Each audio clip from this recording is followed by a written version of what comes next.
Good morning mga idol, magandang araw at magandang umaga po sa inyong lahat. Ayan, nagtimpla po ako ng mainit na kape. Ayan, lumagok po tayo ng mainit na kape ngayong umaga. Pangpainit sa ating tiyan at sikmura. Ayan mga idol, ang vlog natin ngayong araw na to ay ayan, nag-harvest tayo ng saging kahapon dun sa isa kong vlog. Kaya naman mamimigay din ako ng mga bunga ng saging na hinog sa kapitbahay. So ayan, tara, let's go. Pupunta ko ngayon sa bahay nila Lola Connie para ihatid yung hinog na saging. Ito meron tayo sa plastic at yung isa ibibigay ko naman kay Ate Winnie. Okay, ayan, nasa labas na tayo ng bahay. Naglalakad tayo ngayon sa kalsada. At pupuntahan nga natin yung bahay ni Lola Connie at yung bahay naman nila Ate Winnie dahil magbibigay tayo ng kaunting blessings. Ayan nga yung saging. Ito na yung tindahan nila Ate Winnie. Napakaraming bunga ng puno ng dukat. Talagang naglalaglagan lang. Ang sarap din sanang manguha niya, nakakamiss. So ayan, malapit na tayo. Andito na tayo mga idol, oh. Andito na tayo. Ayan, tatawagin ko lang. So yun, nasa pula. Hinog na saging. Masaging daw? Nag-harvest ako ng saging lakons eh. Ayan, kanina. Ito kay Ate Winnie. Iabot ko kay Ate Winnie mamaya. Ay, sarap. Walang pagkain. Ayan, nagkabot tayo ng saging kay Lola Connie. Okay mga guys, nandito tayo ngayon sa mga alaga naming pato. Ayan, malalaki na sila, sobra. Malalaki na yung mga alaga nating pato. Ito, 3 dumalaga tapos 2 lalaki. Itong nasa unahan, parehas lalaki yan. Ito nga, batik na may itim. Tsaka yung nasa dulo, parehas lalaki yan. Tapos merong tayong 3. Ayan, 3 dumalaga yan mga guys. Malalaki na sila. Yung nabili yan mga bibi pa lang, maliliit pa. Mga kulay dilaw pa yung kulay nila. Dito meron din tayong alagang aso dito, si Blacky.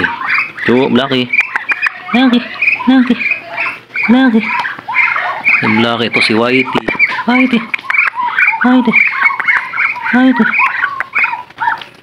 Ayan si Whitey tsaka si Blacky, yung bantay dito sa mga alaga nating pato.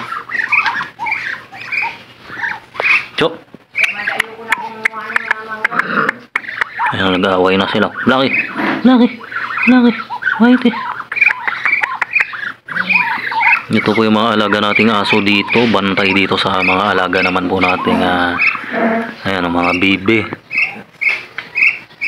Yan, pinapakain din natin sila ng mga hinog na mangga kasi paborito nila yan. Tapos mga fresh na gulay, kagaya ng mga kangkong, kahit anong gulay ay kinakain itong mga pato kasi hindi naman sila mapili sa pagkain. Organic food o feeds, mga ganyan.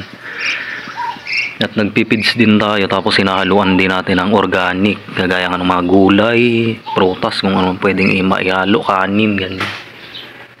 Inihahalo natin yan sa feeds nila o sa darak, sa pinakapatukan nila. Ito si Whitey. Ito si Blacky. Nandito tayo sa mga alaga natin dito. Alaga natin nga mga tuta. Ayan si Blacky nga, tsaka si Whitey, oh. Likot-likot. Blacky. Si Blacky. Ito si Blacky. Talaga to. Maharo talaga to si Blacky. Ito naman po yung mga alaga nating ayan, mga pato.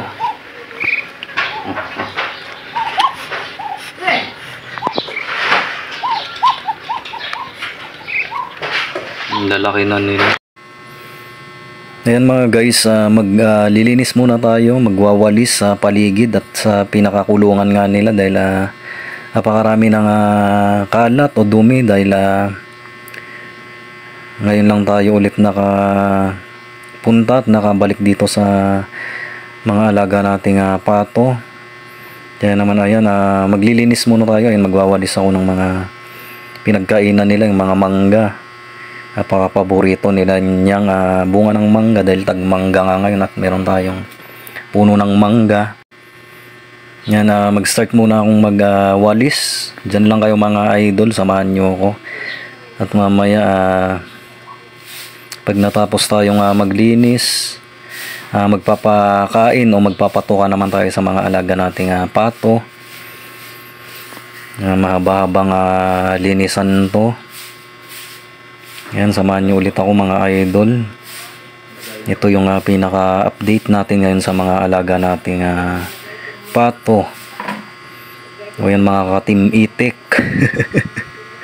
Diyan lang kayo at watch me at ako magwawalis at maglilinis muna sa paligid. Para naman ginhawa naman ang kanilang pakiramdam dahil malinis at magiging mas masigla silang gumalaw-galaw. At yan, maglakad-lakad.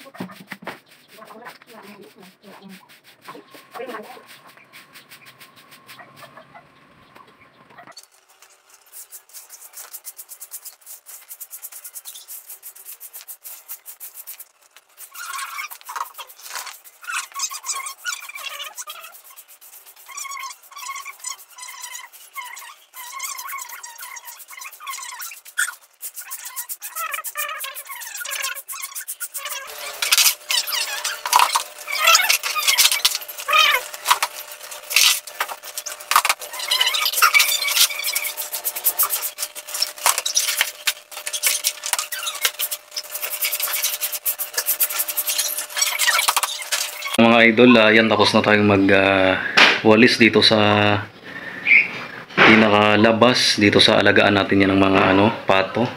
Ngayon naman wawalisan ko naman tong loob ng pinakakulungan naman nila. Ayan, dahil marumi na. Ngayon na lang din ako nakapunta dito sa patuhan natin.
Okay guys, ayan, natapos din tayo. Ayan, nalinis natin yung mismo pinakaloob ng kanilang kulungan.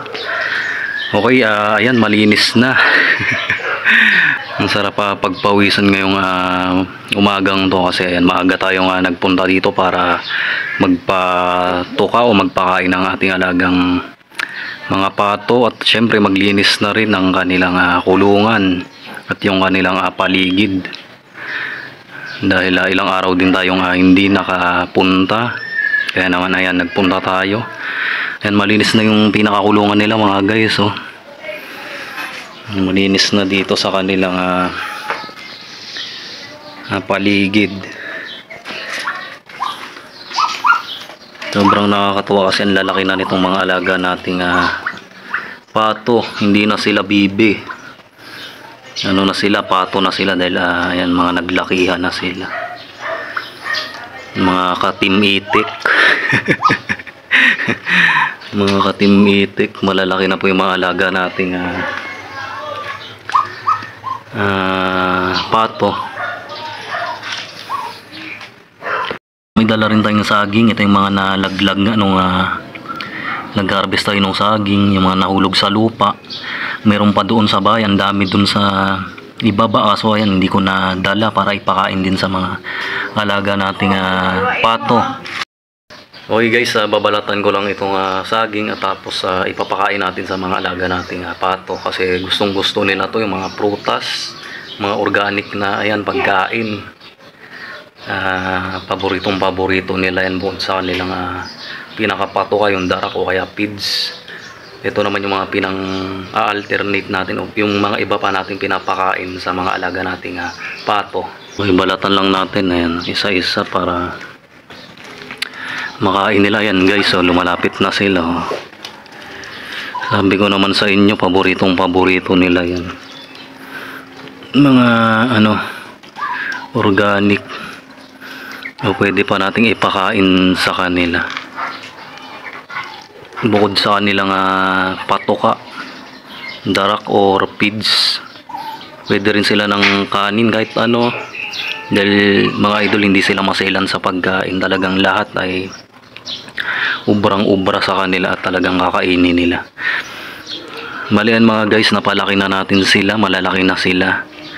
At syempre ang plano natin dyan ay paparamihin natin mga idol.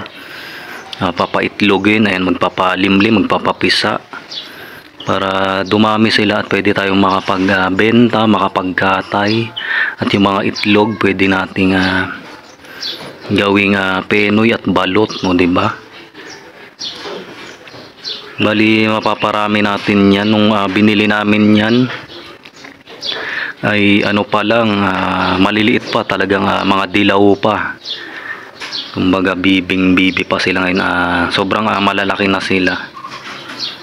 Siguro to may na rin ito mga idol, may mga na rin siguro ito 4 months 4 to 5, ayan, magpa 5 months na rin ito. 4 to 5 months ang ating mga alagang pato.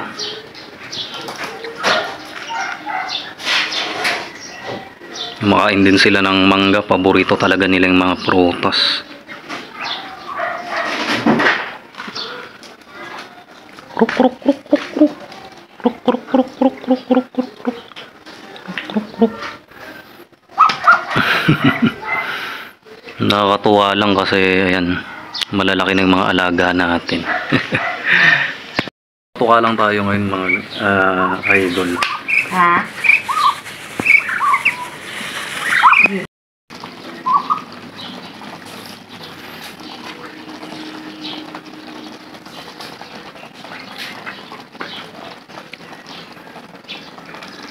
Yung si Blacky tsaka si Whitey nanginginain din.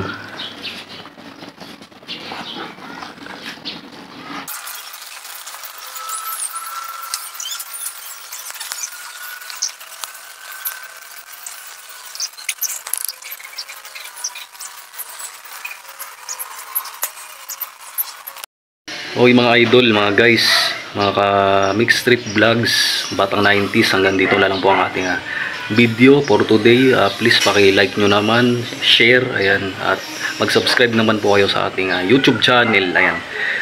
See you po. Ayan, maraming salamat po sa inyong panonood at pagsuporta sa ating mga ina-upload na video, ang ating daily vlog. Maraming salamat po sa inyo. Kita-kita po ulit tayo sa ating susunod na content.